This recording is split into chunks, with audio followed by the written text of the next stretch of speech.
right, and welcome to Soak Tires Broadcasting here tonight. We are with the Stock Car Racing League Round 5 at Watkins, Glen tonight. They're going to be doing 35 laps here at the road course in the Next Gen Cup Series cars. Here with me tonight, I have a special guest, Mr. Steve Singer. How you doing, Steve? Not bad, Kevin. How are you tonight? Oh, I'm doing well. So the reason we brought Steve in tonight, Steve is, I'm going to call you Mr. Watkins Glen tonight because it's like you and this track have a special connection. You live near it. You're fast at it. I watched you in some other leagues, and I think we're coming up to a road course in one of the leagues we run together pretty soon. So definitely not the Glen coming up, but definitely looking forward to some road course racing. That's for sure. That's right. So everybody is going out on their out lap here for qualifying right now. Let's see here. We'll ride on board with, let's catch up with Caden Russell here in the 97 Ford here as he starts his flying lap there. Nice and tidy through turn 1 so far. You will notice these guys going very slow here through the S's, especially on the first couple of laps. As they build up tire pressure, these tires have no grip. So you're going to see throttle control through there be the winner tonight as he comes down in here to the boot.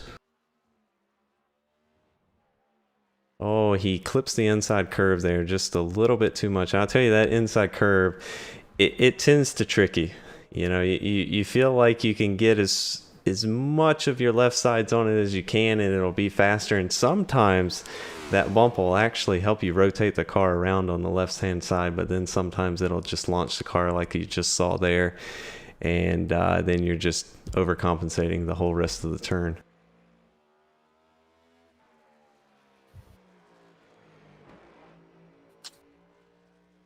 All right, and he comes out here. He's going to complete his first lap as we see the number 48 there of Cormetis go up into second place. The 66 of Barnickel going into first place, and the 97 there. Oh, wow, yeah. The 97 there must have went off the track on his first lap, so it did not count. That's one of the things with road course racing that it will bite you. You've got to go around this whole track, not go off the track at all, or your qualifying lap will not count.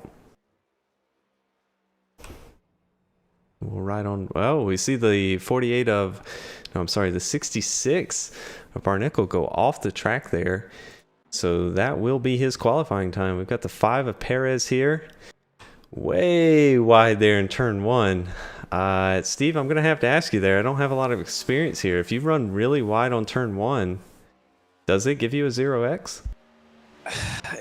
You got to go pretty far to get any kind of off track there. Unless you start clipping the grass coming off on exit, that's usually where you're going to get it, if you get it. But you can run wide 4 wheels off the rumble strip there if you want. Okay, yeah, we saw the 5 car there go about 3 car lengths past the rumble strip. So we'll just go ahead and assume that that lap may not count here, but he's going to continue pushing on. Currently, he's in third place, 6 seconds behind the number 66 of Barnickel there, who set a 112.65, our pole sitter currently.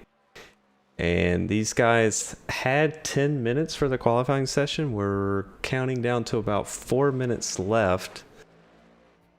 And we see the 34 of Drew Halloran there go up into third place, about 3 seconds off of the pole sitter. Drew is one of the top 5 in the points tonight, so we'll pay attention to him. He's fighting a close points battle to make it into the playoffs. Kevin, I am looking here, and the 5 did get an off track for that turn 1 incident there. That's what I thought. You know, a couple car lengths past the rumble strips there. iRacing tends to not give you any kind of leeway there. I was thinking of Coda. You know, Coda, the second to last turn there, how you can, you know, you see the Indy cars run there. They run extremely wide, no track limits at all. But you know, in these cup cars, you've got to stay within the track limits or it will not count. And in the meantime, looks like the 3 of Joe Causey is taking the provisional pole at a minute 12:10. Ah, yes, he did beat out the 66 of Barnicle there by about 0.5 of a second. Let's see if anybody else is currently on a hot lap. We've got the 93 of Joshua Slade here, who I do not recognize the name, so I believe this is his debut night here tonight. Currently on his fast lap. Brake nice and early there for the chicane. Looks pretty tidy. And then we'll see this turn right here. Multiple lines can be run here tonight. I personally, on new tires, I prefer to hug the inside. But you know, there's different styles you can run there. You can diamond it. You can take the outside. Steve, I gotta ask, what's your preferred line there? Turn after the chicane. It depends on tires. If I'm on fresh rubber, I won't even swing it real wide. I will give up a little bit of exit, honestly, and run that low line. And if you can get the right sides on the rumble strips, you really find some grip there. You just got to be careful how you hit it because you can definitely over-rotate it. Yeah, so it sounds like we take a very similar approach. I know my brother, who he's not the fastest universal road course racer out there, but Watkins Glen, he's an alien at it, and I know he prefers to take about a half a line or a full line up, sort of middle of the racetrack, and he's just able to out rotate me, out exit me on that turn. But you know, it's one day I'll be able to beat him here. You know, I found that guys with a lot of real good throttle control can really get the car to rotate with the throttle a little bit more because there's a tendency for it to push if you're not on the perfect line. But if you can almost slightly drift through and get a little bit of side force on that left side, it's a good corner if you can make it work. Absolutely. And again, I believe Steve here has more experience in these next gen cars than I do. I have a lot of experience in the current gen Cup cars, but I do remember that turn that we're talking about can either be taken in second or third gear in the current gen Cup cars. I believe I did some practice lap in these next gen cars. I believe everybody's going to be taking that turn in third gear. But speaking to what you just said, if you had the throttle control, you could take it in that lower gear and actually get a better run off. I'm not sure if it's a setup issue or not, but I mean, all the times that I've run the next gen here, like I said, we just finished up a league race here last week ourselves, and the carousel was a second gear corner for me. I was grabbing third before I straightened out coming off, but definitely second gear was the way to go. Gotcha. And yeah, if you're not familiar with these next gen cars, just a couple of differences between the current Cup gen cars that you see on TV. One major difference is these have a 5-speed sequential transmission in them, whereas the current gen Cup cars have a 4-speed transmission. So you'll hear us reference the gears a lot here because this is a completely different experience than what we're used to. When I went out there and I did some test laps, you know, the first thing I thought about, Steve, was this is kind of like a crossover between like the IMSA Mercedes car and a stock car. You know, I haven't driven the Merc all that much, but as far as the handling, it definitely has more of that GTD style feel to it. There's not a lot of give in that sidewall, so if she's going to come around, she's going to give, and she's going to go. I bet a lot of guys out here would actually love to have some electronic traction control on their cars tonight. And I think that's one of the things you'll see here tonight is the person who comes away with the victory ultimately is going to be someone who is very consistent, can save their tires. These stock cars here at the road courses, very easy to overheat your rear tires on the exit of the turns. You're coming off a turn and you just feel like you can give it more and more throttle, and then at a certain point it's going to break traction. So the challenge here tonight is to balance tire wear, your braking points. I've even personally experienced, once you get into the upper, leagues of racing here at the road course, your brake bias can actually come into play. Not so much with the your braking on entry, but I'm thinking more of your rear tire heat buildup. If you dial that brake bias too much to the rear, yes, it will help the car rotate. It will let you brake later on entry, but the trade-off there is you're overheating your rear tires potentially, and then you're going to get a less of a drive off. So a lot to balance out here on these road courses, that's for sure. Yeah, definitely. I found that in the current generation Cup car, I would go probably a 4% change towards the front over the course of a run, but in the next gen car, I maybe only moved one, and it really didn't make a huge significant difference. The lap times fell, but the handling stayed about the same. Gotcha. Yeah. No, that did mirror what I saw there. I kept playing with the brake bias. I kept playing with the steering ratio. That's one of the things that kind of threw me off at the next gen. I was like, why did they have to change the steering ratio numbers that are presented to you? It used to be presented to you in a ratio. Now it's not. But I mean, just some playing around, you can get used to it here. So Yeah, I believe everybody here that's going to qualify has qualified. But what's interesting is we are only showing 9 qualifying times on the board, and we've actually got, let me do a quick count here. Looks like 3 guys didn't put a lap in. Yeah, we've got 3 people currently in the server that have not put a lap in. Not uncommon what you'll see here at Watkins Glen. Just like we said, you get a couple tires off, you go off the track, you're pushing it to the limit. iRacing says no, your qualifying time does not count if you get any sort of off-track penalty, which can just be 2 tires outside of the rumble strips or into the grass off of the racing service. So very, very typical here, as we'll see.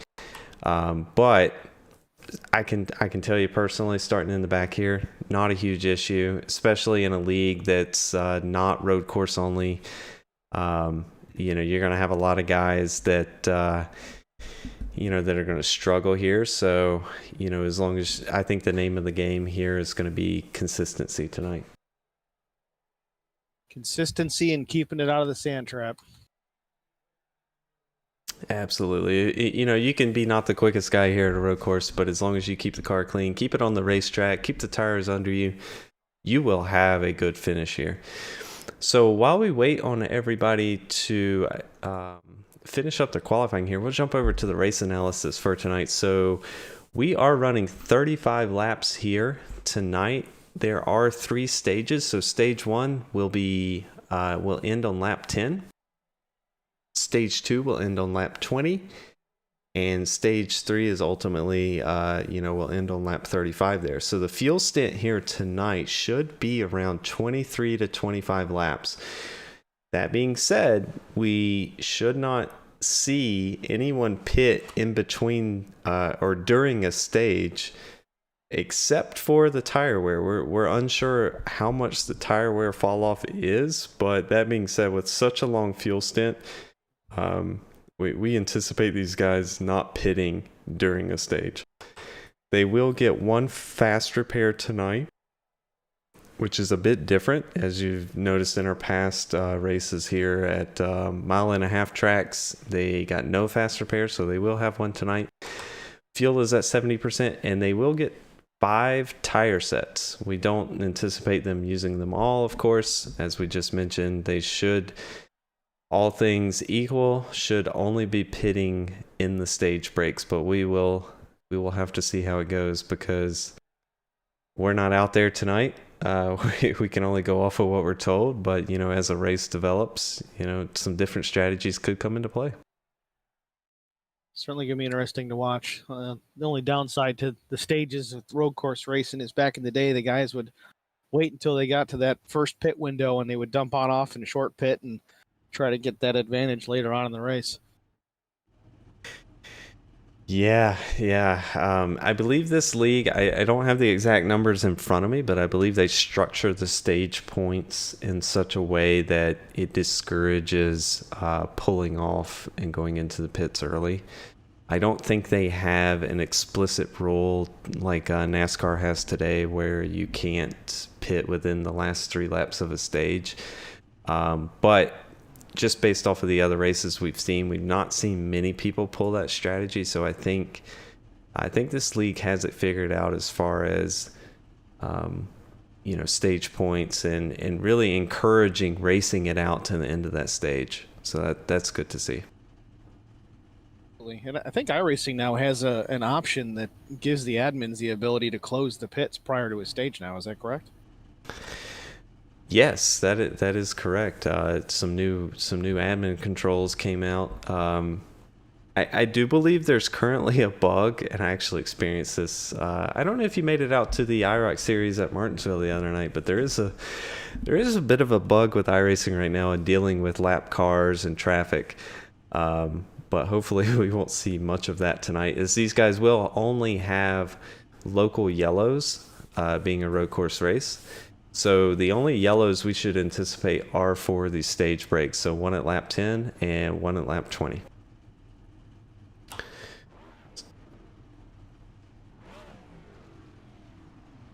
All right. So really quick here.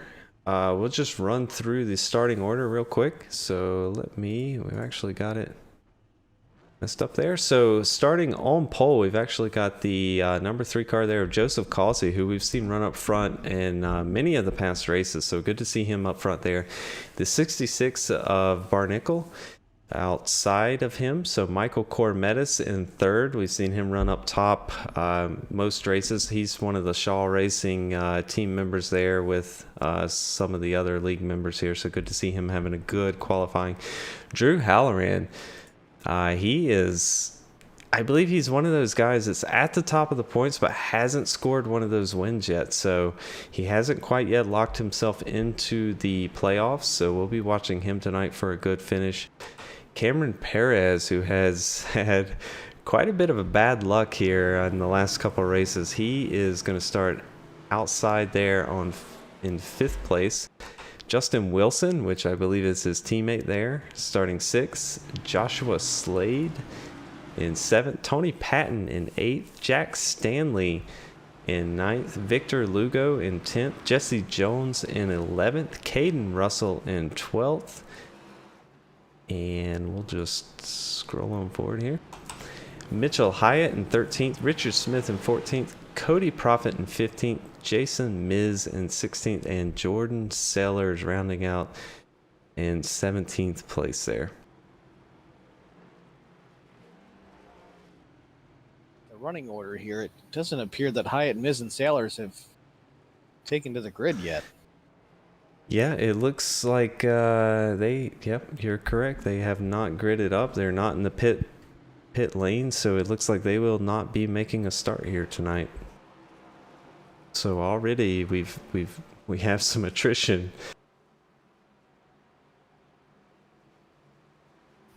Fortunately or unfortunately, something you kind of see with these road course races, the guys that show up for practice and at least give it a go and they realize this is just not for them, or it's a skill set they haven't figured out yet. It's like, you know what? It's probably best for everybody in the race that I just sit this one out. Very true. And one of the things I've noticed about the roster tonight is we are missing a couple of the top runners tonight. So I think it's exactly what you just said there. They realized it wasn't for them. They're going to sit tonight out and let these guys have a go at it as the pace car pulls off here. And we will be going green. Good jump by the 3 of Causey. Absolutely there. Out front. Oh, we've already got some contact into the 48 there. Do they keep it all straight? Trouble.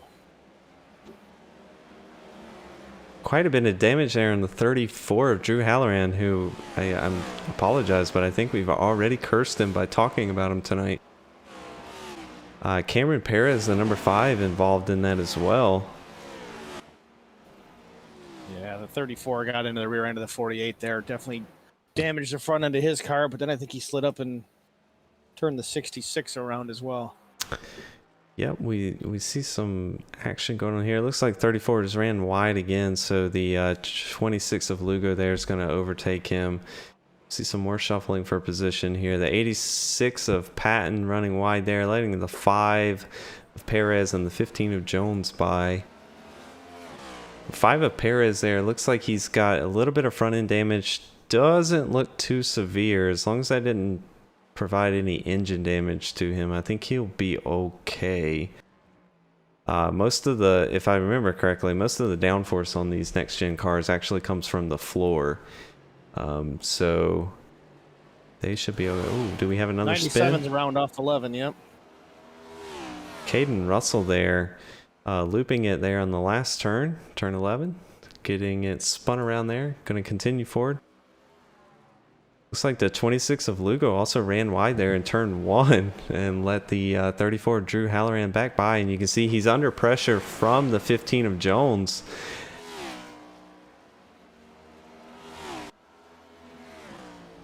Oh, the 15 of Jones off the track. I believe he got the wall there, but it doesn't look like it damaged his car too bad. He's going to continue on here. Heck of a job gathering the car back up to get all 4 off in the grass and the S's. It's great that he kept it going straight. Absolutely. Whenever you see a guy get loose there, you just think, oh no, it's over. That's the end. And real quick, while these guys are kind of spread out, you've got the top 2 that have checked out. Let's go back and see if we can watch that very start. Oh, this is not the right screen, so we'll go on back here. See if we can catch that first lap wreck there. You can see the 34 just gets into the 48. And he collects the 66 with him. The 5.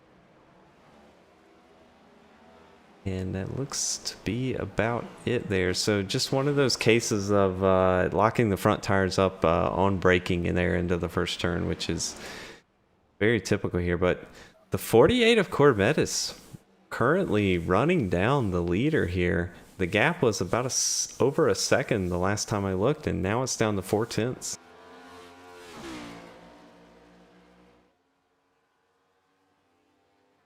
Definitely closing it down into turn 10 here. His entry into the corner is actually pretty good. He's using all that he can. The 3 goes wide a little bit there. Corvettis still right on his tail. Yeah, it looks like the 3 struggling with tire grip here, and the 48 just looks a lot more under control and a lot smoother, which is, you know, definitely quicker on a road course. So we'll see what he can do here through the S's. We'll ride on board. Causey must have had an issue about 2 laps ago, because he was about a second and a half slower than Corvettis.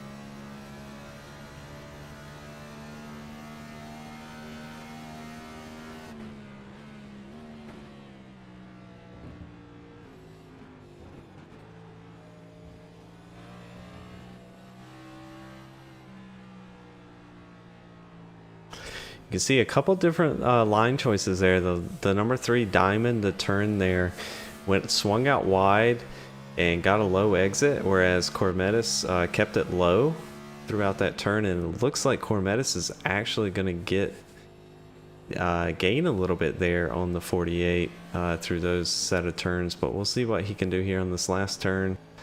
The number 3 running wide again. The 66 Aaron Barnacle missed the bus stop as well.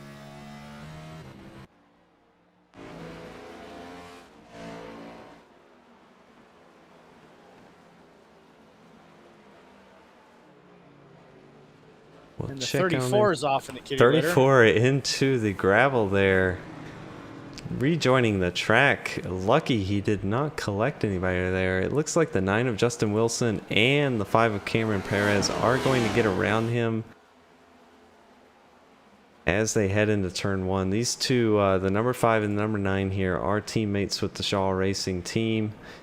Let's see if they can get in line here, and they've got quite a battle ahead of them. About 25 seconds, 26 seconds now off the leader. So I believe it's safe to say no chance they'll catch them in stage 1 here. But let's see what they can do amongst themselves. Battling for that 3rd position, number 5 of Perez is going to dive down to the inside. Oh, we've got the 66 making contact with the 9 there. Ooh, we will have to go back and watch that. I don't know if there was some issue there or if he just got on the brakes too late and got in too hot, but a lot of closing right there. It's almost like the 9 just did not expect the 66 to be there, but yeah, you're right. The 66 had a very late breaking point. I'm going to see if I can get a better view. We'll ride on board with the 66 on that. I mean, the angle I'm just watching, he may have had a really good entry into the bus stop, whereas the 9 may not have, but you got to kind of judge that a little bit better because that's what's going to happen if you get closing rate like that. Yeah, it looked like the 66 was under control. It's just like you said, the number 9 was not expecting that. The closing rate was just way too high. 66 should have shown in my opinion, a little more restraint there. We're only in stage 1, lap 6 of stage 1. That's not a time you're going to make a move like that, ideally, because as you can see, it hurt both of the races, unfortunately.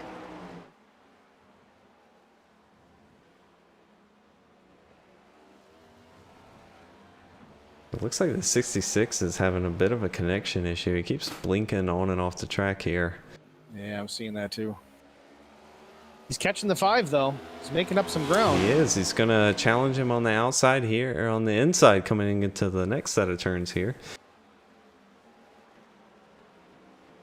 Nice and tidy under braking there. And that is a textbook pass there. And we see the 34 creeping up there behind the 5. The 34 looks like a modified out there. No front end on it, but he's keeping up with him tonight. You know, in different practice sessions, I found that you can damage the front end of these cars pretty bad, and they'll still keep lap time. I was riding around with no hood, and I was only about 3/10 off my fastest lap. Interesting. So, yeah, I'm wondering how that compares to the previous gen cars as far as aero on a road course.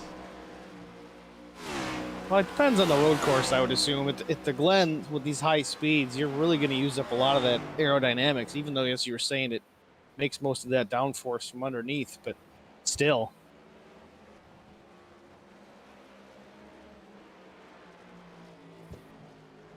See, the 34 has dropped off a little bit behind the 5 there, so the 5 can probably breathe easy for these next few turns. Let's check in on our top 2 here. The 48 still within a second of the number 3 there, and I've just been noticing the gap times over the last few laps. These guys are taking very different lines and are quicker on different parts of the tracks. We'll see the number 48 here on the whole first part of the track gain time on the number 3, but it seems like the number 3 here is much quicker on the last part of the track, or if you guys are familiar with Formula 1, we'll call it Sector 3, for example, but you should see him pull away here on these last set of turns.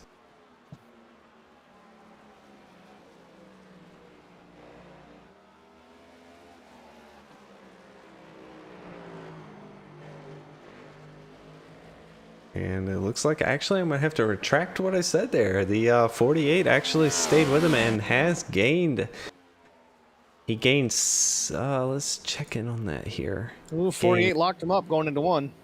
Yep, that's going to definitely not the quickest time around here.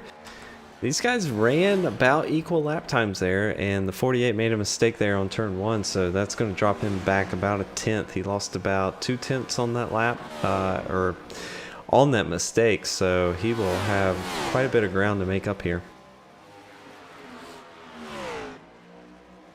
We've got the 34 of Drew Halloran making a move on the 5 of Perez. 5 of Perez through a block there, going down the front stretch, hugging that inside line. 34.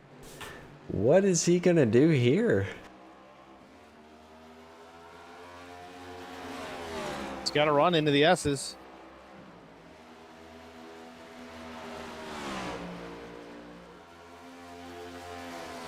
I think that's where the 5 is going to pull him, unfortunately. The aero damage in that car is going to slow him down on that back straightaway.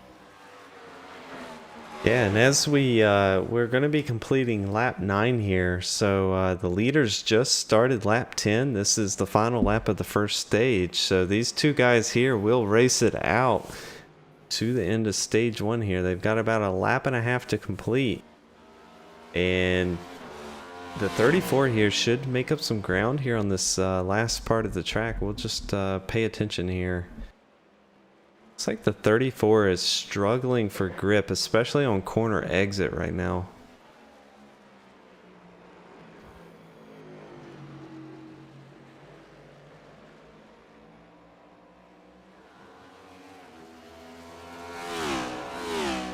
As they cross the line there, looks like the 5 is going to stay out front. Let's check back in with the leaders, because they are...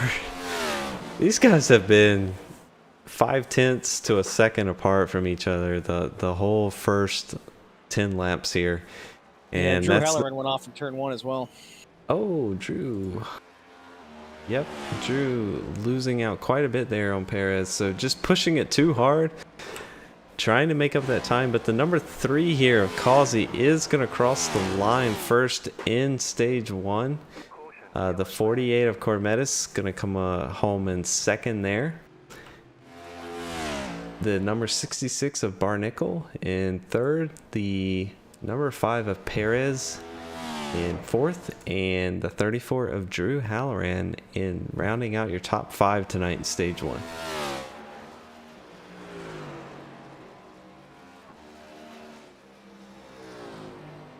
So that leaves us with, we got what, 10 cars still on the lead lap?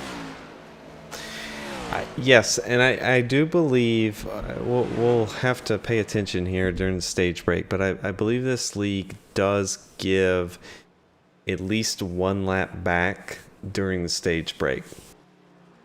So we should expect the 15 of Jones at least to get back on the lead lap. They may give Wilson the lap back too. I think as long as it's not an unreasonable amount. You know, they only have 3 to 4 caution laps in between a stage break, so I believe they will try to get as many people back on the lead lap as possible.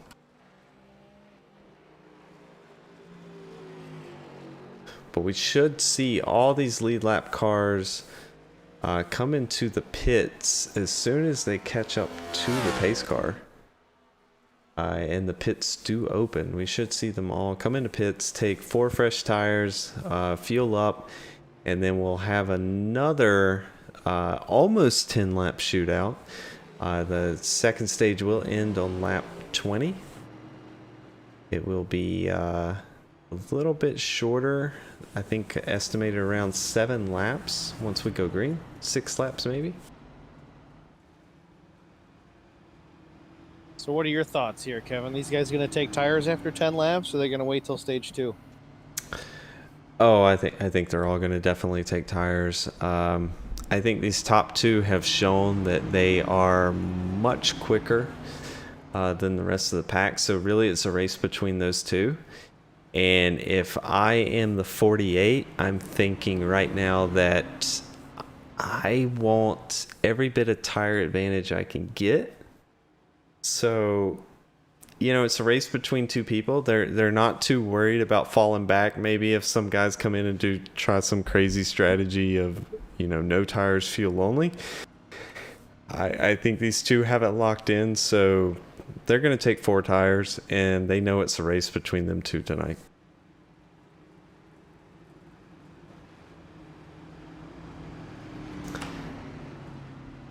But I don't know. I'm sitting here thinking about it. Next gen cars, it's a little bit different. We don't know how these tires behave after a long caution lap run like this. Do they cool down? Do they perform within reason of a fresh set of tires, especially on the opening couple of laps? Because it is possible that, for example, the 48, could stay out and gain track position and be able to hold off the number 3. It's up in the air right now. It looks like both of them are going to dive to the pits, so that answers the first question I have. Let's go on down here.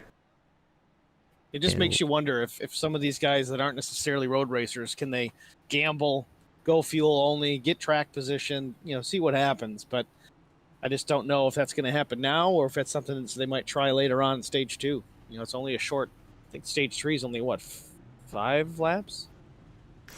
Yeah, very, very short. So it'll, no, actually, sorry. Stage 3 is the longest stage. So it'll be around 15 laps.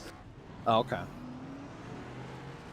And it looks like the 5 of Perez jumping in front of the number 3. Looks like he did take fuel only. Looking at the pit times. It's a short stop. Yeah, 7 seconds versus the others 14.3, 14.2, 14 and a half. Yeah, so he either took 2 tires, which I don't know that that's a good strategy on a road course. That's going to make it turn one way great, the other way not so much.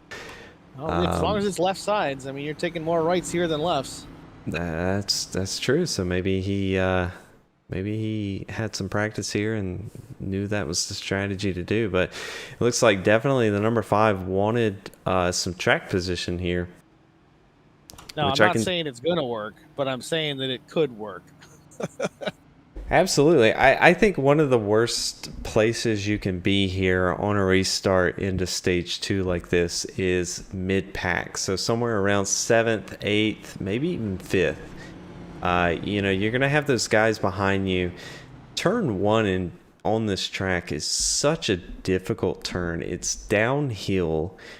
The rear end is unloaded. You're normally running a lot of rear brake bias in these cars just to get it to rotate, not to lock up the front tires. Cold tires. Turn 1 is a disaster waiting to happen here, as we saw in the opening lap. So anything you can do to get yourself out of that danger zone, and that danger zone of being rear-ended, I think is a smart strategy here. So I like what the 5 did here.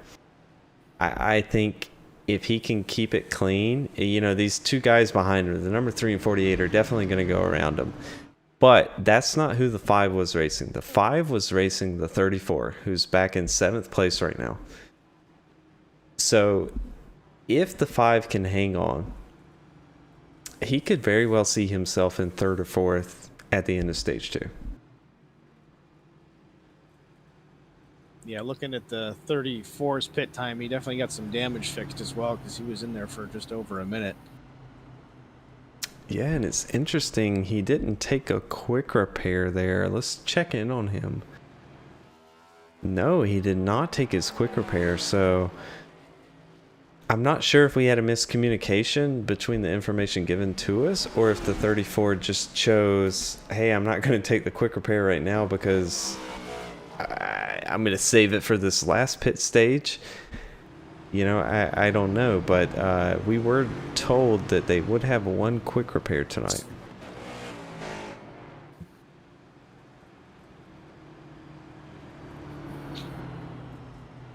So Steve, I got to ask here, if you're the number 5 and you're on old tires right here, the 3 is fast, the 48 is fast right behind you, what do you do here on the start to ensure that you make this strategy work, but yet you don't put yourself into a dangerous situation to where you're racing too hard with somebody that's on fresh tires and put yourself in a position where you end up wrecked with damage? Well, in my experience, especially here, I'm going to know by the time I get to the exit of 1, entry to 2, what the rest of the lap's going to be compared to the rest of these guys. I've got 2 tires, likely just 2 tires, next to these guys who are on 4. They're also proven to be better at this track than me. So unless I just get through turns 1 and 2 beautifully, I just kind of got to run the corner and see what happens. You just got to avoid getting wrecked. So I'll usually overdrive one a little bit just so nobody wants to overdrive into my rear bumper. But chances are these guys are going to eat them up going through the S's. Yeah, I think that's an adequate assessment there. As they take the green, we'll see what the number 5 can do here through the first couple sets of turns. Number 3 already on his outside, but looks like he's going to take it nice and easy there. Oh, he is going to jump to the outside there on the exit of 1. Oh, they make contact. Oh, the number 3 no. around. Number 5 taking front end damage from that. And that is going to bring out a full course yellow there. They did have more than 3 cars involved, which is the rule to bring out the caution here. So what I saw there with the 5 was a little bit of indecisiveness. He had the 3 cleared, and it's almost like he either over-rotated on exit or decided to give the 3 the outside, but then either the 3 came down or he came up or a little bit of net code, but nonetheless, they made contact, and you saw what happened. Yep, well, right on board the number 5 here as they take the green. Okay, everything good there. They go into turn 1. Oh, you could just see the number 3 got a very good run off of turn 1 there, and you're right, the number 5 just held his line, but had to get off the throttle there because he got loose. And I think the number 3 just expected it to be more, the number 5 to be a little bit lower on the track. But we'll go back and we'll watch that from the number. It goes from bad to worse here. The 3 just wrecked coming off a 10. Oh. But going back to the incident in turn 1, I mean, typically if I'm the lead car, the control car on that restart, and I know I've got a guy to my outside over that curbing, he's going to run into grass soon enough. And I know for sure he's not going to give me the space and just drive through the grass. So I try to give that outside lane to that guy on the outside. He's got the run on me, and I'd rather not wreck everybody in the meantime. Yeah, we're riding on board the blimp here, and you can see the number 3 is on the rumble strips.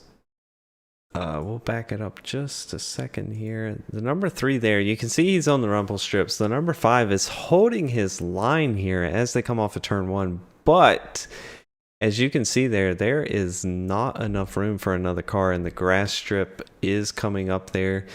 So you can see what the number 3 does. He just tries to go down onto the track, but there's just no room there, and the 5 and the 3 collect. And that's just very unfortunate for both of those drivers there. And we'll check in with the number 3 here. I'm sure the number 3 is not happy. He got quite a bit of damage there after leading the whole first stage and winning this first stage. The 48 of Michael Cormetis out front now, who was running second the entire race. He just saw his main competitor there get involved in an incident. So if I'm the 48, I'm feeling pretty good about myself right now. Yeah, just watching that replay over and over again, I'm trying to look at it from the perspective of the 3. He's clearly the class of the field right now. I think the 48 was his closest competition.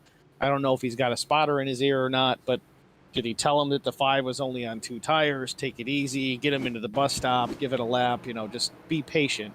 It was a pretty aggressive move by the 3 to get around him, knowing that he was faster to begin with, but I got to see the end result. Yeah, that's one of the things you have to balance when you know some guys out there on old tires, you're on new tires, you're the leader. It's a fine line between, being too aggressive and not aggressive enough. It could have the number 3 checked up and got back down in line and just said, you know what, the number 5's, he's holding his line there. There's not enough width for me to go. I'll look at outrunning him out of the S's, right? On that straightaway into the, into the chicane there. But no, he tried to make that move on the outside, and you know, that's a hard one. They were both going for the same piece of real estate there, you know. I get it. I mean, on a restart, you want to get all you can get, but just knowing the situation of your competition there, I think he had him later on in the lap anyway. Yeah, and that may have been the key decider to a victory here tonight. So we'll have to pay attention. The number 48 sitting nice and pretty here. Cormetis here. We're going to the lights should go off the pace car this lap, so we should have 8 to go. Let me do a little math here. Hold on. No, 4 to go. I will say this though. It will be a lot of fun to watch that 3-car work its way back through the field here with about, 18 to go? Absolutely. He's, you know, I don't know much about Joseph Causey, but I can tell you if I was in that position, I'm not seeing these replays that we're seeing. I'm not seeing these views that we're seeing. I'm thinking the 5 just effed up right there, and I'm pissed off, right? I know I have the fastest car out here. I'm going to go in, I'm going to get a quick repair, and I'm going to come through that field as fast as possible. So, yes, the number 3 car, going to be very exciting to watch him. As Kyle Busch aggression. Oh, definitely.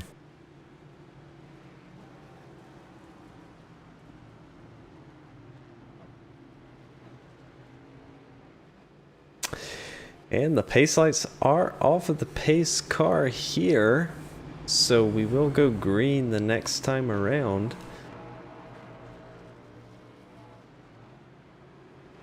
We'll just head back over to the race analysis. So total tonight, they are doing 35 laps. So stage 2 will end on lap 20, which will be 15 to go. So they will have a very short shootout here on this end of second stage. I don't, you know, the number 3 car is currently up in 7th place. 3 laps to go. That it's possible he could get up there and fight the 48, but I think he's going to come away second in this stage 2 here, maybe as long as he can keep it clean. I think this may present an opportunity now for him to do a little strategy play, because he may have thrown on a new set of tires. Granted, it was only a quarter of a lap that he had on the green, but he did spin a couple of times. He may have thrown an extra set on when he went in to get his repairs. Whether he did or whether he didn't, this has shortened the stage. Now he's got a shorter stage to deal with. Maybe he gambles. You're right, and if my memory serves me right, and it's been wrong a lot before, I think when you take a quick repair, it forces you to take tires. So we should just go ahead and assume that he took tires here. You're right. Strategy could be take it easy these next 2 laps here to the end of the stage, and then not pit and have a great starting position for stage 3. I mean, the worst he's going to be at the end of the stage is 9th. It's only 2 spots. That's true. That's true. And, you know, that's one of the things I don't have the luxury of, is having a real-life spotter to be able to look at those things as the race goes on, as they take the green here. Having that real-life spotter to be able to feed that kind of information to you is invaluable, because trying to do some of those calculations, look at that sort of data as you're going through the race while you're driving is hectic, is an understatement. As we see the 48 here getting out to a good lead, the 66 of Barnicle there about half a second off. Mitchell Hyatt, who we haven't talked about much tonight, in the number 13 there in 3rd place. Victor Lugo, who is a race winner, I believe he won the first race of the league here, currently in 5th, but the 4th, sorry, but the number 3 there of Causey looking mighty racy there, probably going to make a move. He's going to be 5th right here. Yep, going to make a move into this turn here. You'll see him get a great exit, going to enter low. No contest there from the number 26 as the number 3 moves up into 4th place. And we'll see what he can do now on the number 13 of Hyatt for third. Let's ride on board the number 3 here. I saw a lockup up front there. I believe that was the number 66 of Barnickel. Cause he's on a mission.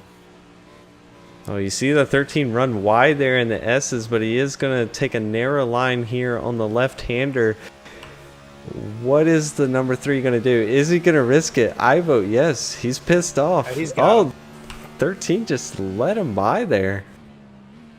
I believe the 13 just recognized my race is not with this guy right here. I'm not going to risk anything. Just let him go. My race is on further back here with the 5 of Perez. So the number 3 here has roughly 3 seconds to make up on second place with only 1 lap to go in the stage. That's a mighty task, but what I'm surprised of here, the 66 of Barnickel right on the tail of 48 as they crossed the line there for the stage break. That was close. I believe they got down within 2/10 of each other. In the meantime, it looks like the 9 and the 93 had an incident over in the carousel. We'll go back and watch that. The number 9 here.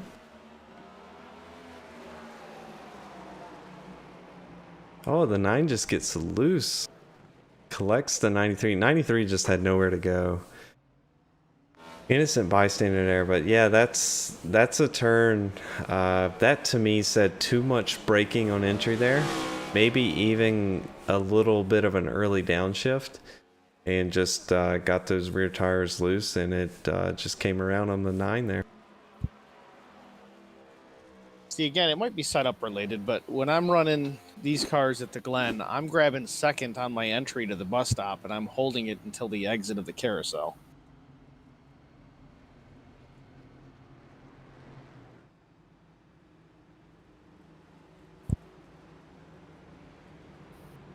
All right, so we are under the stage 2 break here. We should anticipate most everybody coming to pit row here to take 4 fresh tires and a splash of fuel, but the car to pay attention to is that number 3 there of Joseph Causey, who had to pit due to an incident about 4 laps back. So he's on fresh tires.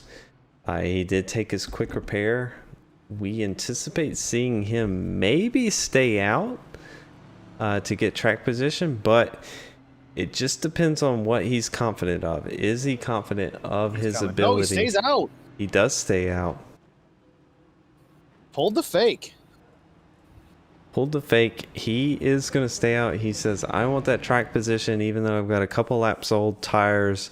I feel like with the track position, I have a better chance of winning tonight. I agree with that move there.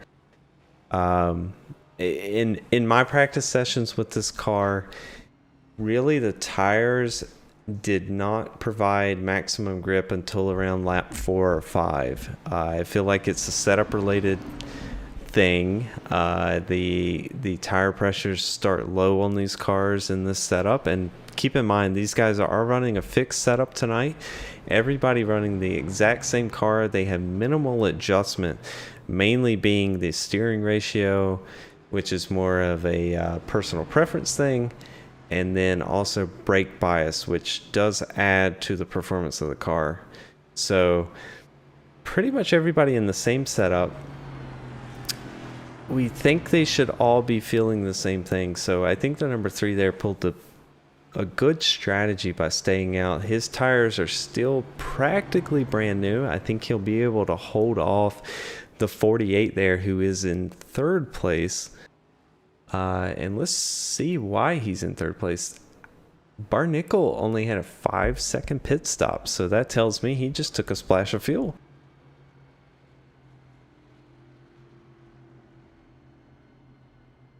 So different strategies coming out here.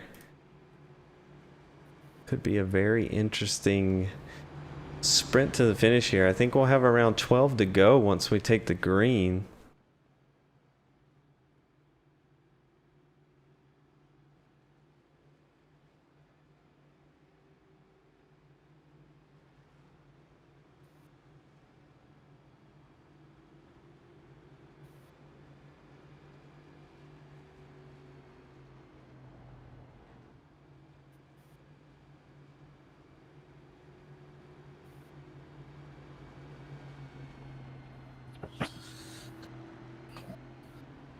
So the 48 gets out third.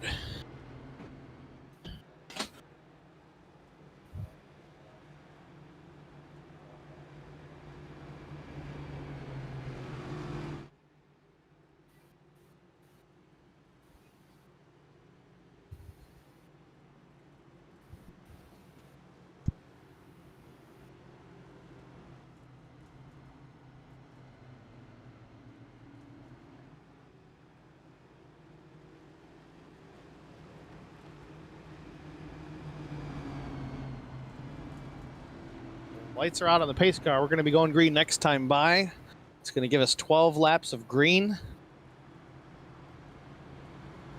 3 of Joseph Causey stayed out.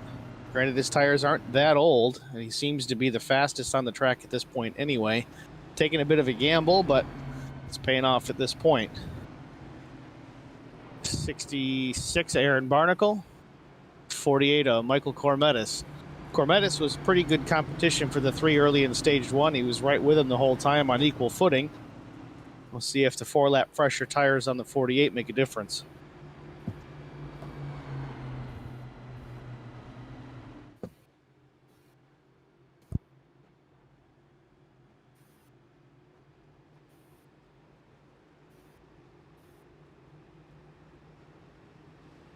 All right, pace lights are off the car here. They will get going with about 12 to go.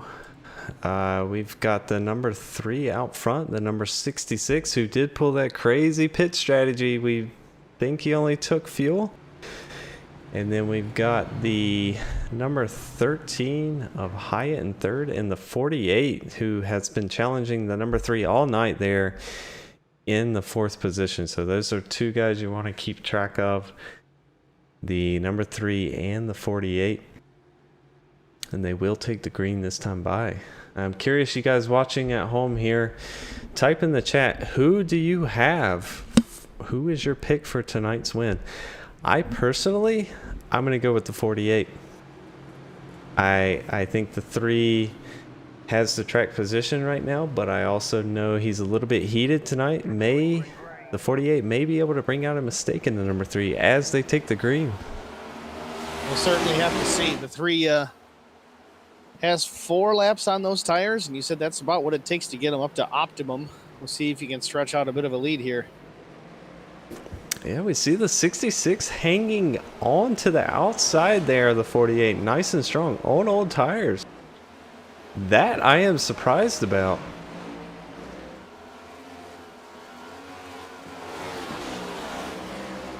You see the 3 jumping out to a very good early lead here. About 9/10 of a second in front of the 48 there, as the 48 is caught behind the 66 of Barnacle. 48 runs wide a little bit in the grass. And that will lose him about half a second there. Just a simple mistake that is very costly when you think about they only have 11 to go coming to the line here.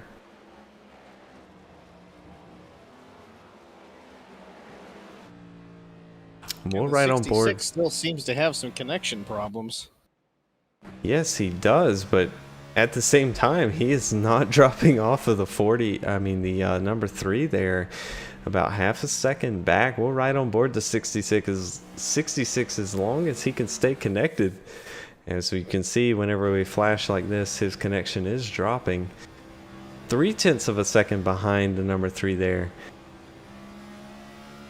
I'm amazed at how he has not dropped off of the number 3 there. But the 48 is catching back up. So we have to wonder. Kevin, looks like he did pit on lap 21. Yep. 66. Yep, you are correct. But he only had a 5-second pit stop, and the 48 goes around him there.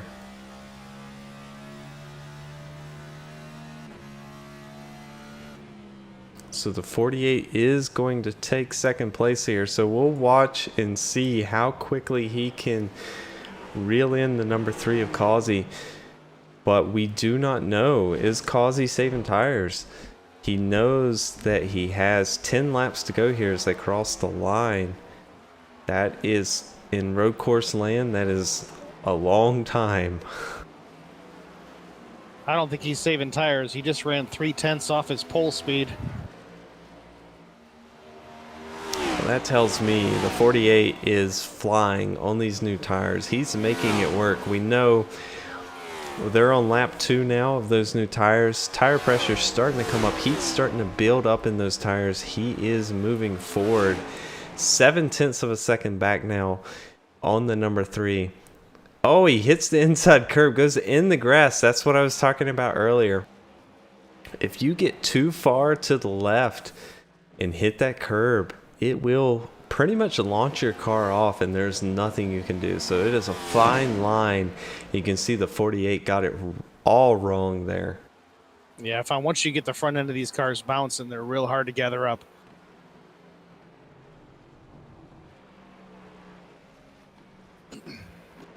And the 48 goes on back by the 66. I'm not sure what happened there. It's like the 66 almost pulled over and let him go, but was also having connection issues. So we don't know. But the 48 there, about 2 seconds back on the number 3. 48 running really wide there. Big lockup. Big lockup. He's overdriving the car. He ran a 1:11.97 a couple laps ago, and he's about a 13.9 now. Yeah, that's one of the things that'll bite you here on these road courses. You want to drive further into the turn. You want to brake later. You want to get on the gas earlier. You're mad. You've got time to make up, but ultimately in these stock cars, it seems like it's more rewarding. And we do have a caution. Yellow. Let's see what that is about. It looks like the number 5 involved in a wreck, so we'll go back and watch the number 5 of Perez here. He just disappears. Oh, yeah, he gets stuck in the wall there, so that might be one of those weird iRacing glitches that brought out the caution. It's unfortunate. I've seen it a lot here. If you hit the Armco, especially in that section of the track, it does tend to grab the car. Yeah, we see that happen a lot. Not only with grabbing the car, but it's like you'll hit the wall and it'll launch you out of the track like instantly, which will force you to tow, which is just not a good scenario. But they will. Whoa, this is interesting here. So you're the number 3. You're on what? Let's check. 5-lap old tires from the 48. Do you pit? I think he's got to stay out. I don't think there's any even question. With 8 to go, we got what 2-3 laps of caution before we go back to green. Yeah, we should see about 5 to go once they go green. So I mean, if he pits, he's going to be 7th. I don't know. He got 3 spots on the opening lap, the last restart. So I don't know. I guess you could go either way with it. And that's what we love ultimately up here. They have us guessing. We don't know what's the best strategy here tonight. So we'll see as they approach pit lane. Does the number 3 dive down into the pits? Does the number 48 stay out? Does the number 48 do the opposite of what the 3 does? I think if I'm the 48, I'm gonna do the opposite. If you're the 3, do you stay out or do you pit? I'm staying out. It's so tough. I think honestly I would stay out. And just because of what we've seen, we saw the 48 overdriving there toward the last part of that, right before the yellow. He's so not coming. Yeah, they're both going to stay out. I do believe if I was the 48 there, I would have done the opposite of the 3, though. Even though that would have put me back in 7th position. Yeah, it's one of those things. You know that guy in front of you is just faster on race pace, right? So, you got to take a bit of a gamble sometimes and just say, you know what, I can't beat him on race pace. I'm just gonna try something different and see what happens.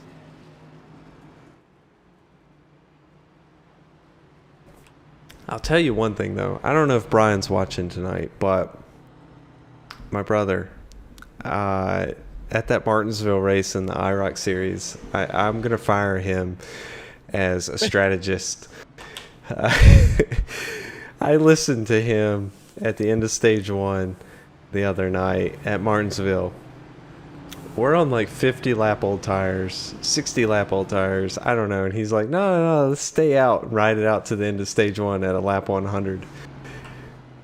Just, no, it didn't work. So yeah, it's one of those calls you got to make by yourself. And Brian, if you're listening tonight, yeah, you heard me. I'm just going to forever do the opposite of what you say because that strategy was terrible. How'd it work for him?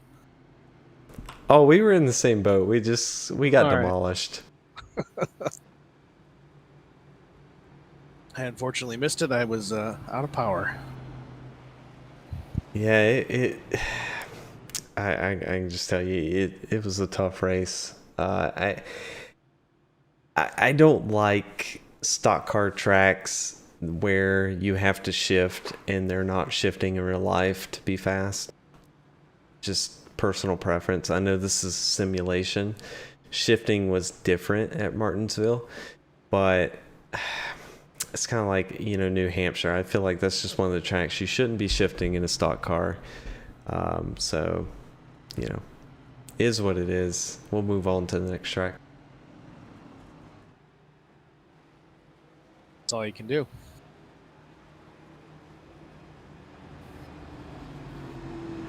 All right, so pace lights are off the pace car. We will have 5 to go coming at the line.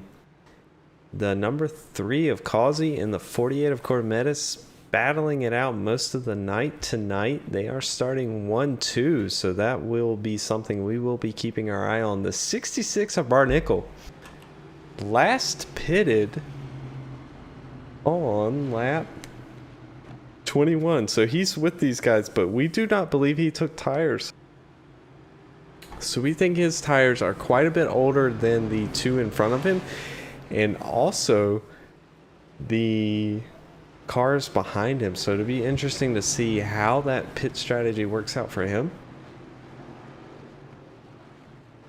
The number 34 of Drew Halloran, who was involved in some earlier incidences, has gotten his car repaired, so he will be starting 5th. Tony Patton, our Canadian up here, in the 86, going to start 6th, and Victor Lugo in the 26, rounding out your top 7. And these guys are on the lead lap. Cameron Perez, Richard Smith, Jesse Jones, Justin Wilson, Joshua Slade, all a lap down or more. So Victor Lugo is in our 7th position here. He will be rounding out your lead lap cars. And they're going to come to the green flag this lap. So, Steve, gotta say, who's your pick? I'm sticking with the 3. I gotta believe the number 3 there is doing it for Dale. So, I'm... It's sentimental for sure. I grew up an Earnhardt fan, so he's running a good race. He came through the pack like a bat out of hell. You gotta go with the 3. Gotta go with the 3. I agree. I think the 48's gonna give him a run for his money, but I'm with you there. I think the 3 is gonna I think the 3 of Causey is going to take it away tonight. As the pace car dives off there, we will be coming to the line. That or the 48 and the 3 take each other out and the 66 wins. That is a very good possibility. We'll see how these guys race tonight. As they dive down into turn 1, number 3 guarding that bottom line. Clips the 66. Oh no. 13 gets by, but the 34 there on the inside of the 66. 66 going to have the preferred line here on the left-hander. So they will make it through. The 48 about a half a second behind the number 3 here. Number 3 looking really good as they go into the... Oh, we got the 34 off the track again there. So he's going to fall back into 7th place. Let's go on up here. The 13 of Mitchell Hyatt in 3rd place, but he's got the 66 right on his rear bumper. Let's see what the 66 guy gonna... 13's gonna guard the inside here. 66 gonna look on the outside, nowhere to go there, so he's gonna dive back down in line. Oh, he gets loose. You can see he's having connection issues, but he does hit the wall. He will be out, and now we'll bring out the yellow. Oh boy. Oh boy, green white checkered at Watkins Glen. So I think the strategy is going to stay the same here. They're going to stay out because there will only be 2 laps to go for a green white checkered attempt. But the question is going to be back on further in the pack here. Do we see such as a 34 of Drew Halloran go in, get tires, and currently in the 6th position, try to score better, maybe a 4th or a 3rd? Anybody outside top 3 should take tires. If they've got them left in the pits, they should take them. I agree. The 34 and the 66, they're damaged. Yep. Especially if they've got a quick repair in, go in, get the quick repair, get the tires. Absolutely. If you're outside of the top 3, go in, get that fresh rubber, and just see what happens. The 86 of Tony Patton having a good race. We haven't talked much about him, but that car completely clean. Currently in the 5th position. He is up 3 positions since the start of the race. But we've got to talk about the 13 here. Mitchell Hyatt. Up 10 positions since the start of the race. Currently in 3rd.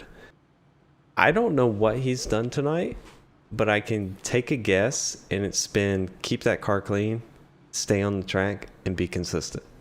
You said it at the beginning of the broadcast. It's the key to this race is going to be consistency and keeping the car out of trouble. And so far, it certainly seems like that's what the 13 has done. Absolutely, and it is 86 working for him. And we'll see who's going to take the pit lane here. None of the top 6, 7 actually go down pit road. So everybody feeling like tires are still good. So track position is the key here. But double file restarts going into turn 1 here at Watkins Glen. With 2 to go. My anxiety is going up just thinking about it. If I'm the number 3 or the 48, I'm thinking, is the guy behind me going to rear end me? Am I going to lock my front brakes up? There's just so many things that can happen here into turn 1 that, pretty much it's anybody's race tonight. No, these last 2 restarts, it certainly seems like the 48's been overdriving, at least turn 1 for sure. Pretty big lockups both times. I'm not sure if that has any long-term effects on the tires in this iRacing simulation, but just gotta see how he handles the restart this time. He's got to be on point if he's going to catch the 3.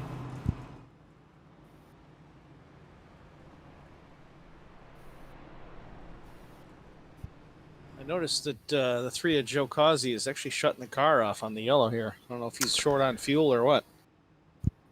Oh, let's see.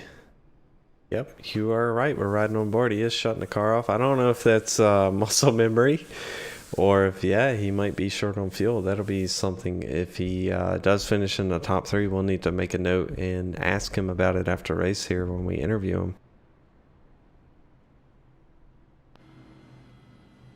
Right on board the 48. 48 is not shutting the car off.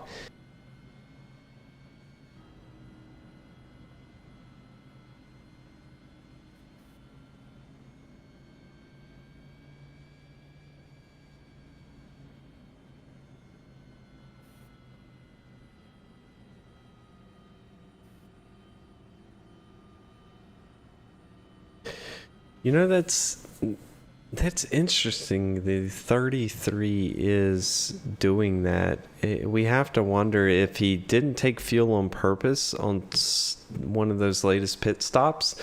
Maybe he knew the car just performed better on low fuel, lighter weight. That's certainly something we're going to want to talk to him about after this race. You know, unless he's running some kind of a crew chief app that does not account for a green-white checker. Maybe he hadn't planned on that. I mean, he was in the pits to get repairs done, so he definitely had time to take fuel. So if he didn't, it wasn't a matter of time. It was a matter of choice. Absolutely. Very strange there.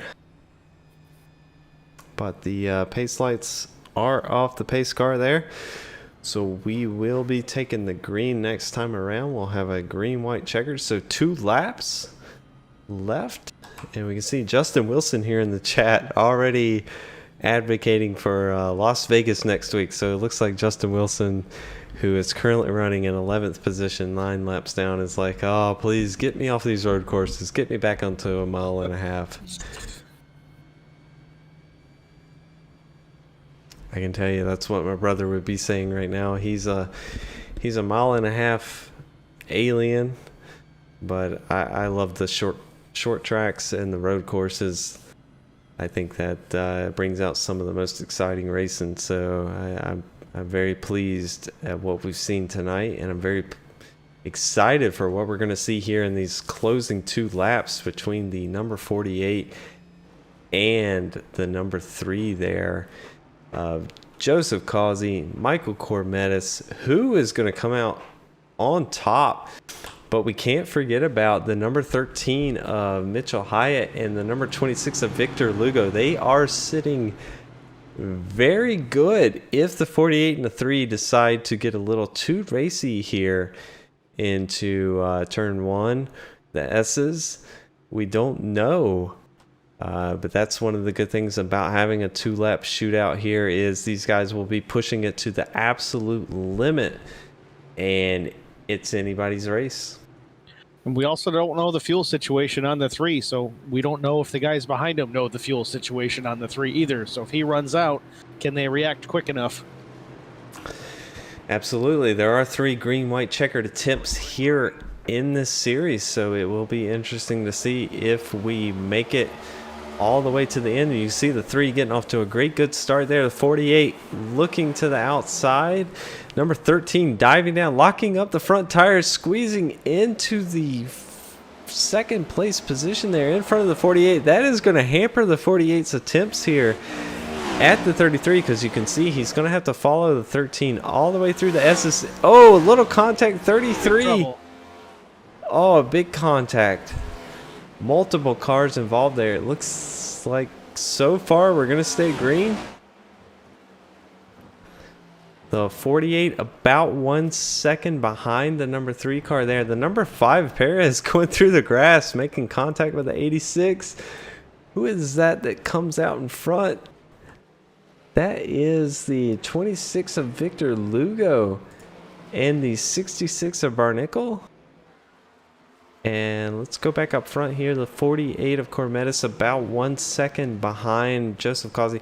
I can already tell you, looking at the sector times, looking at the braking points, the 48 has a much later braking point than the number 3. You can see he made up 2/10 there on the last 2 turns. Let's see what he can do here on turn 1. Locks up that right front. You saw it there. He is on a mission, but that ultimately cost him about 0.4 of a second.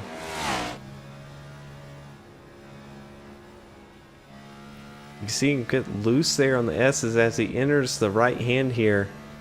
Struggling to get the gas all the way down here tonight. Late break. Last time through the bus stop. Late break through the bus stop there. You can see pushing as he went around the left-hand side there as he's going to come around this turn. Giving it all he can get. Will spin off of the turn, but there's just nothing he can do. The number 3, barring no mistake here, is going to take away the win tonight. Taking it nice and easy through 10 and 11. Oh, big wiggle out of the 48 there. Just giving it all he can give it. And that will do it. The number 3 will cross the finish line first tonight. The 48 of Michael Cormetis in second. We will see the 26 of Victor Lugo here,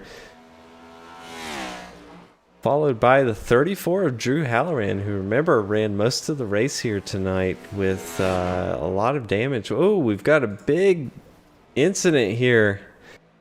Looks like 13 of Mitchell Hyatt, the 5 of Cameron Perez, and who is that? Is that Tony Patno? These guys, they made quite a bit of contact there on that last turn. But rounding out your top 5, got Drew Halloran in 4th, Cameron Perez in 5th, and Mitchell Hyatt, unfortunately, who's restarted there in 3rd, and we thought, man, genius strategy there. He's actually going to come out 6th. It looks like he got caught up the worst there in that last turn incident. 13 looks like he's on a mission. Yep, let's watch him. There may be a little bit of we'll call this a little late race, little high five here. He is not gonna make it. So let's go back while we wait on everybody to get in Discord here. Let's go back and see if we can figure out what happened to the 13.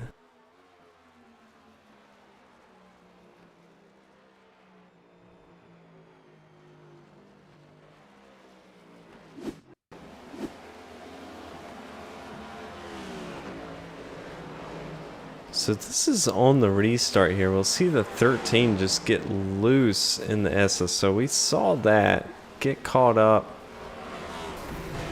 Bunch of damage there. Okay, so. And you know who missed that? Who's that? The 86. 86, yep. Keeping it clean. Oh, but he got collected by the 5. No. In the S's there. Let's go see. Almost had it.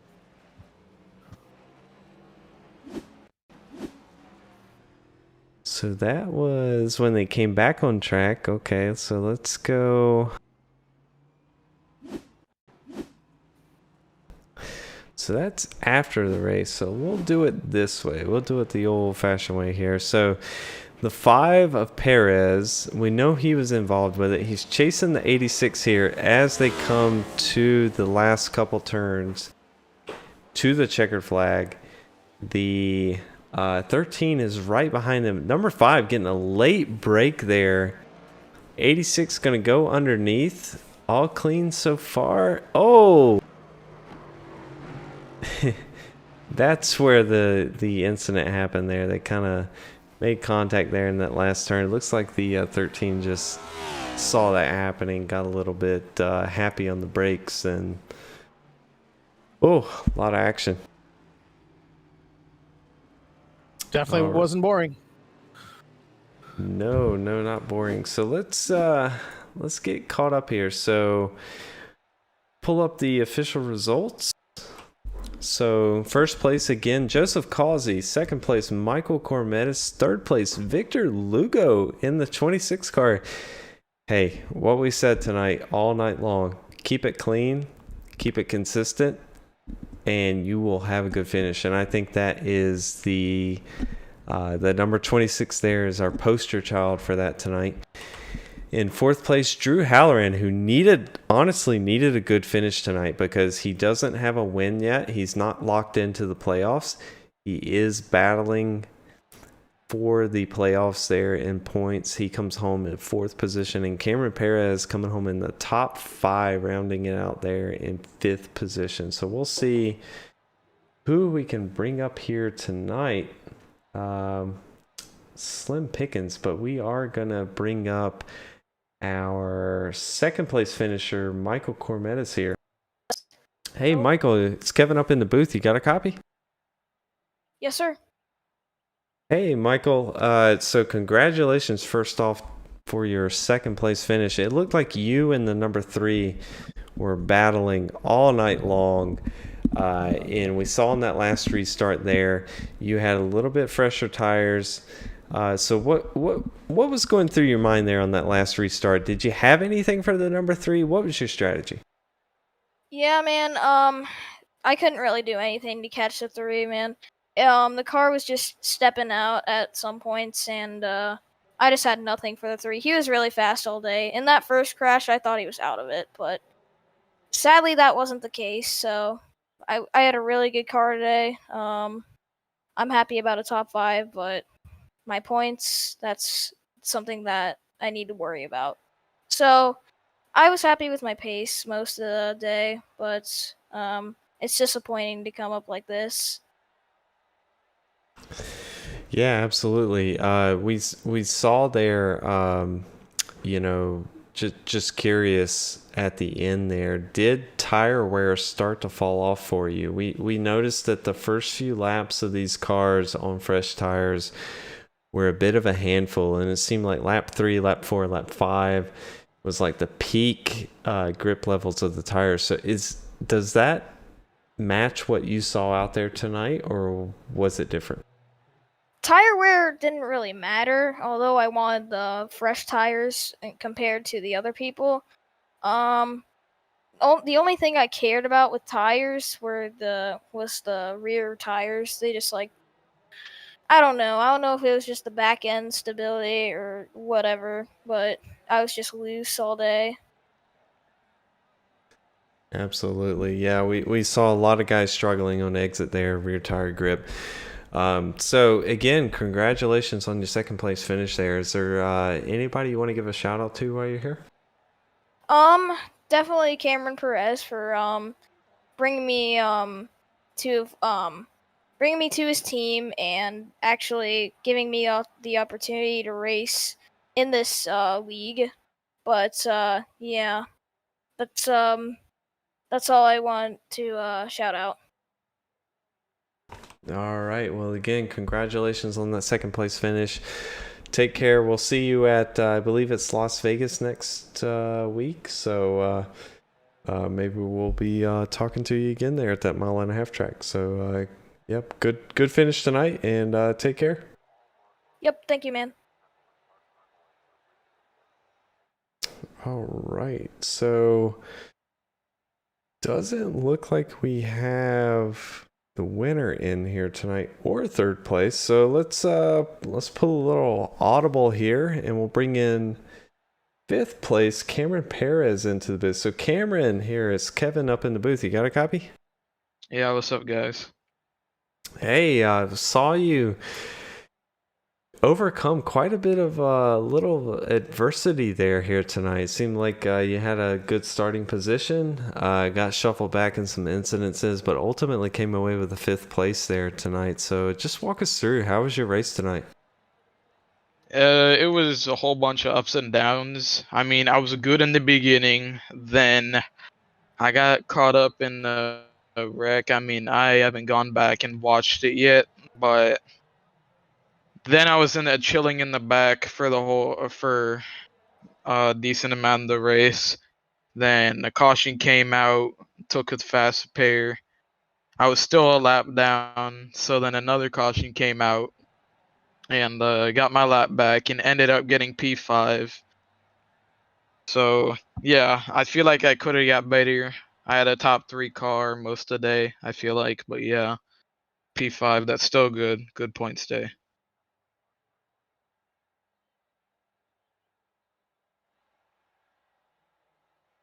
Yeah, Shaw Racing. I mean, every time in the I thank you guys for broadcasting every week. I mean, my team hasn't. We haven't been doing the best today, but today was a lot better with Michael getting second. I got fifth. Unfortunately, Justin got caught up in a couple wrecks. He got 11th, but still, we're starting to find some more pace.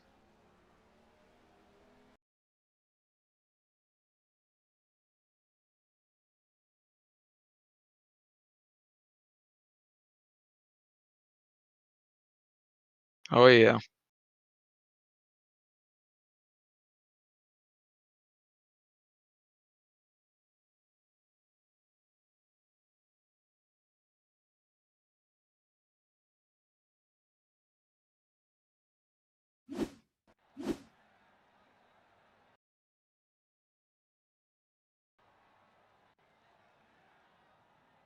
Oh yeah.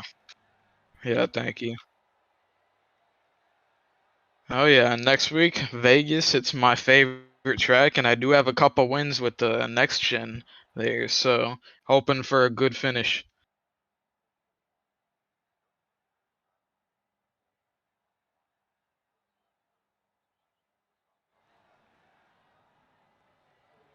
Houses in general, yeah. You, yeah, I do.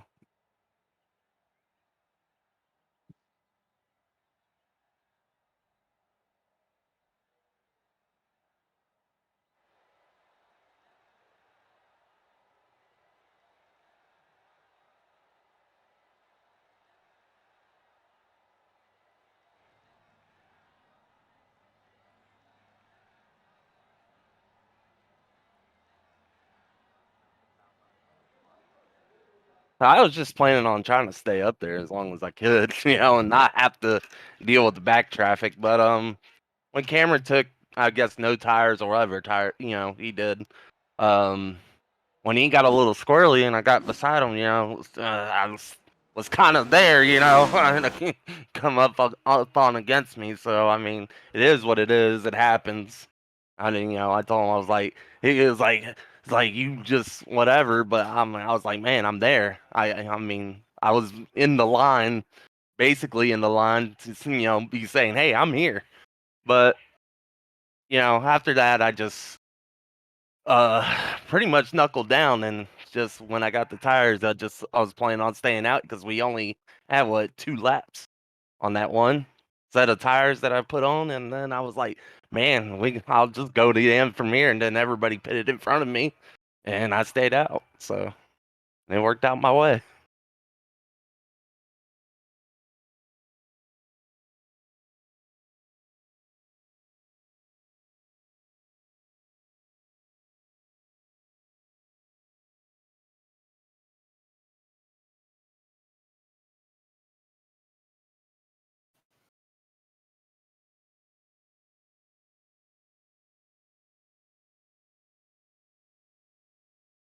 Man, it's I,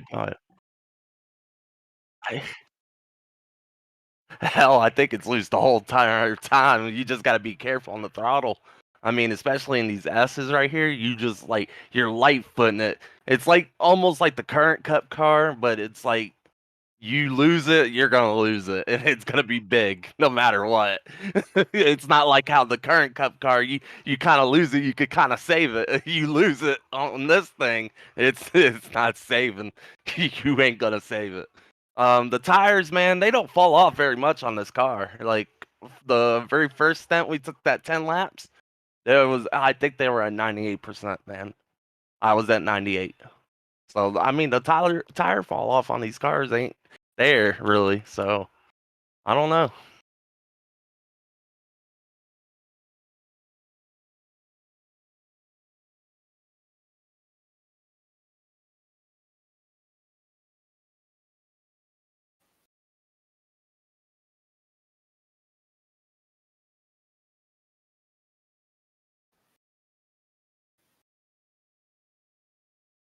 I've been pretty good at the mile and a half. I was good at the Nashville. I wish that caution would have never happened. I had had that shell stole 4 second lead, but Uh, yeah, we'll see.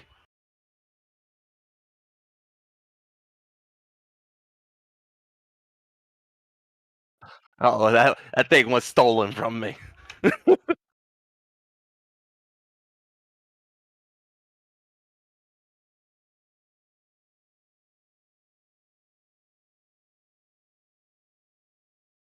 I guess I'll shout out my guys that performing sim sport, and thanks for the broadcast and all that.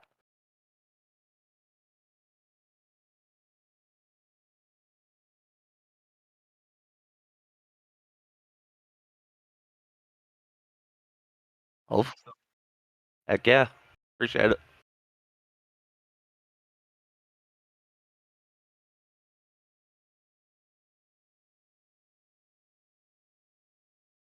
Well, it was nice to see someone do that number 3 car some justice. You see so many of these guys run a good wrench Chevrolet paint scheme and they're running at the back, but he faced some adversity tonight. He drove it back up to the front and he still brought home the win. So it was a good effort on his part. It was cool to see and overall a great race.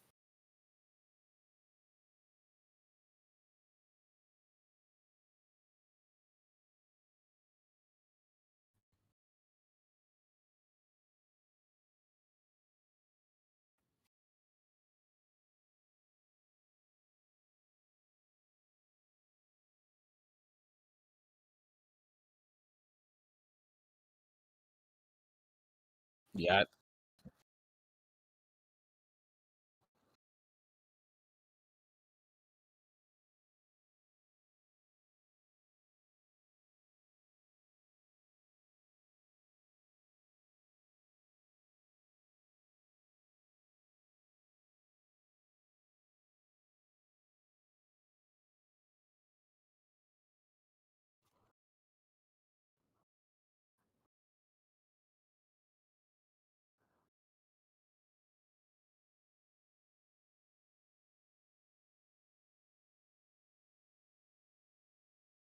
yep, was happy to be here. It was